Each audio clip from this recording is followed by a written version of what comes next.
الحمدللہ رب العالمین والصلاة والسلام علی سید الانبیاء والمرسلین اما بعد فاعوذ باللہ من الشیطان الرجیم بسم اللہ الرحمن الرحیم۔ ایک واقعہ جو درد بھرا لکھا ہوا ہے تاریخوں کی کتابوں میں اور سیرت کی کتابوں میں یہ واقعہ نقش ہے۔ حضرت سیدنا بلال حبشی رضی اللہ تعالی عنہ حضور کے وصال ظہری کے بعد آپ گلیوں مدینہ کی گلیوں میں آپ ڈھونڈ رہے ہیں حضور کو اور پوچھ رہے ہیں لوگوں کو، کیا تم نے میرے آقا صلی اللہ تعالیٰ علیہ وآلہ وسلم کو دیکھا ہے؟ اگر دیکھا ہے تو مجھے بھی ملا دو۔ اگر جب آپ نے کہیں نہ پایا تو پھر آپ مدینہ کو چھوڑ کر ملک شام کے شہر حلب میں چلے جاتے ہیں اور وہاں قیام کرتے ہیں، باقی کی زندگی وہاں گزارنا چاہتے ہیں۔ اتنے میں 6 ماہ گزرتے ہیں۔ 6 ماہ بعد سرکار کونین سلطان عرب شاہ عجم صلی اللہ تعالیٰ علیہ وآلہ وسلم آپ کے خواب میں آتے ہیں اور فرماتے ہیں، اے بلال یہ کیا بے وفائی ہے یار، تو مجھے ملنے بھی نہیں آتا۔ اے بلال تو مجھے ملنے بھی نہیں آتا۔ حضرت سیدنا بلال حبشی وہاں سے لبیک یا سیدی یا رسول اللہ کہتے ہوئے اور وہاں سے راتوں رات سوار ہو جاتے ہیں اور مدینہ میں سفر کر کے مدینہ کی گلیوں میں آ جاتے ہیں اور ڈھونڈتے ہیں اور دیوانوں کی طرح ڈھونڈ رہے ہیں اور لوگوں سے پوچھ رہے ہیں، کیا تم نے میرے آقا صلی اللہ علیہ وآلہ وسلم کو دیکھا ہے؟ لوگوں سے دیوانگی کی طرح پوچھ رہے ہیں اور مدینہ میں افراتفری ہو رہی ہے۔ جب وہاں سے حضور کو نہ پایا تو پھر حضور کی قبر مبارک پر آ جاتے ہیں، روضہ انور پہ آ جاتے ہیں، آ کے کہتے ہیں آقا آپ نے بلایا تھا، غلام حاضر ہے، اور آپ پردے میں چھپ گئے۔ یا رسول اللہ میں حاضر ہوں، آپ حکم فرمائیں۔ یا رسول اللہ آپ حکم فرمائیں۔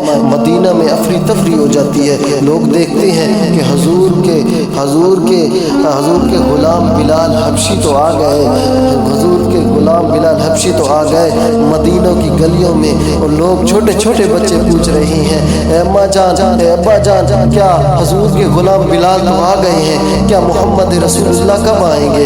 اور رسول اللہ کہاں ہیں؟ اور رسول اللہ کتنی دیر میں آئیں گے؟ اور اس سے لوگوں کی چیخیں نکل گئی اور اتنے میں لوگ کہتے ہیں، اے بلال وہ اذان تو سنا دو یار جو آقا دو جہاں صلی اللہ علیہ وآلہ وسلم کے زمانے میں سنایا کرتا تھا۔ اے بلال وہ اذان تو سنا دو۔ حضرت سیدنا بلال نے کہا کہ میں اذان نہیں سنا سکتا۔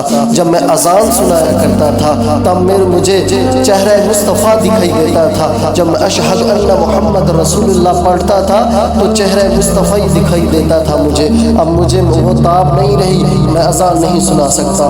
لوگوں نے ایک ترتیب کی، انہوں نے کہا کہ حسن اور حسین کو کہا جائے، یہ ان کی بات کبھی نہیں ٹال سکتا۔ جب امام حسن اور امام حسین نے کہا اور حضرت سیدنا بلال حبشی کو کہنے لگے، اے چچا بلال وہ اذان تو سنا دو نا جو ہمارے نانا کے زمانے میں سنایا کرتا تھا۔ حضرت بلال حبشی نے جب کہا میرے شہزادوں، میرے آقا کے شہزادوں، میں تمہاری بات کیسے ٹال سکتا ہوں، تم میرے آقا کے شہزادے ہو۔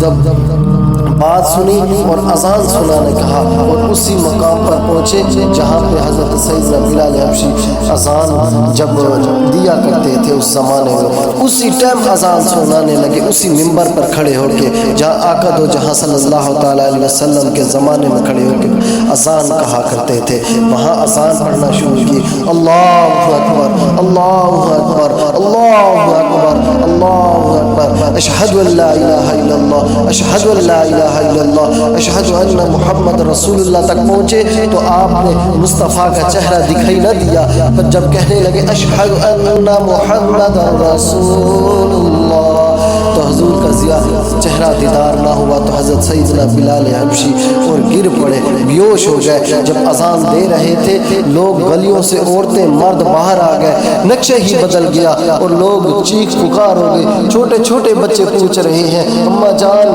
اے ابا جان حضور کے غلام بلال تو آگے، آقا دو جہاں کب آئیں گے؟ آقا دو جہاں کس ٹائم آ رہے ہیں؟ ہم صحابہ کہتے ہیں حضور کے وصال جب ہوا تھا اس ٹائم ہم پر اتنی مشکل نہیں گزری جتنی بلال کے آنے سے یہ گزری تھی۔ حضور کو اس ٹائم لوگ اتنا یاد کر رہے تھے، درد اتنا سما گیا تھا، اس ٹائم مدینے کا نقشہ بدل گیا تھا۔